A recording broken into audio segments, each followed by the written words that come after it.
Okay. First time kong magsasalita tungkol dito sa mga buwisit na custom opisyalis ng mga ito sa Pilipinas regarding sa mga balikbayan box na pinapadala namin. Kami mga nagtatrabaho dito sa abroad. Alam nyo, ang mga balikbayan box namin, inaabot siya ng 3 hanggang 5 buwan bago namin mapuno. Kasi hindi lang naman isa yan.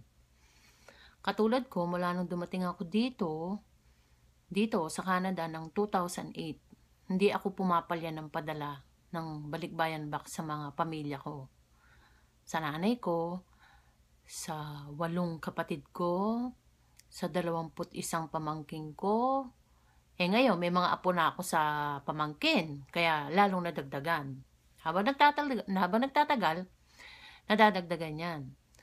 Tapos ngayon, mga hinayo pa kayo. Kung ano-ano yung mga sistemang bulok na ginagawa nyo regarding sa mga balikbayan box namin. May tax na kami ditong binabayaran. Sa totoo lang. Yung mga items pa lang na binibili namin, may tax na yon. Tapos, doon sa mga carrier, doon sa mga pinagpapadalhan namin, may tax din yun. Tapos, gusto nyo pagdating dyan, tax pa rin. At tapos, ang mga balikbayan box namin, bubulat-latin nyo at kakalkalin nyo lang ng ganun. Ano kayo, sinuswerte? Magpalit kaya tayo ng posisyon. Dito kayo mga hinayo pa kayo sa abroad, kayong mag-abroad, at kami ang pupunta dyan sa custom. Ano kaya maramdaman nyo? Hindi nyo ba alam na hirap at pagod ang katumbas ng bawat items na nasa kahon na yon? Masaya lang kami magpadala kasi dito madali naming nabibili ang mga yan, lalo na pag may sale. Talaga namang dinadayo namin kahit malayo pa yan para lang sa mga mahal namin sa buhay. Pero kayo, bigla, kanino ba galing yan? Kanino ba galing, ano ba yan? Batas ba yan? Ano ba yan? Galing ba yan kay Pinoy o kanino ba? Sino ba commissioner dyan? Si Lina ba? Sino nga ba? Sino ba ang dapat kanino ba dapat iparating yung mga hinaing namin? Hindi kayo nakakatuwa, sa totoo lang. Nakakasakit kayo ng ulo, nakakaloka kayo. Nung napanood ko yun, hindi ako makaget over kasi isa ako sa talaga namang very supportive ako sa family ko. Talaga namang kulang na lang, ipadala ko itong buong bahay ko para lang maranasan din nila na makatikim ng mga masasarap na kinakain namin dito. Yung mga delata, ng mga imported, mga chocolates, mga damit, mga sapatos, lahat. Lahat gagawin namin yon. Hindi lang ako, maraming OFW dito sa buong mundo. Lalo na yung mga nasa Middle East na yan. Lalo na yung mga yung mga nanny, yung mga caregiver sa Saudi na minamaltrato na nga ng iba.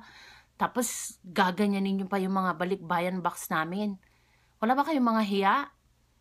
Sana naman merong politiko, na matinong politiko, na magsulong, na itigil. Kasi may nabasa ako lang kanina na parang si Miriam Defensor pinapa-stop niya, which is, I agree with that. Kumbaga, I will support her. Kumbaga, dapat lang yon. Kasi hindi kami para magpa-utos sa inyo, mga siraulo kayo, mga taga-custom kayo, mga linti kayo, mga buwaya kayo, mga buwisit kayo. Di ba kayo nahihiya niya na ang pinapakain nyo sa pamilya nyo galing sa mga bagay-bagay na ganyan, na mga under the table na mga pinaghirapan ng mga ibang tao, ng mga kapwa nyo Pilipino sa ibang bansa, tapos gaganyan ninyo? Ang kapal ng mukha nyo. Karindi kayo. Ako, may nakaline up akong 2 box dito para sa Christmas. Sana for my family, pero nagdadalawang isip ako kung ipagpapatuloy ko pa. Actually, sabi ko pa nga nung last 2 weeks ago, mag-a-add pa ako ng another box para marami. Kasi marami yung angkan ko eh, malaki. Malaki siya. Hindi lang yung family ko, mga friends ko pa, tsaka kapitbahay, binibigyan ko sila. Tapos gaganyanin nyo yung mga balikbayan box namin. Wala kayong karapatang kalkalin yung mga balikbayan box namin. Sana may magpadala ng balikbayan box na may granada na pag binuksan nyo, sabog kayo lahat, mga walang hiya kayo.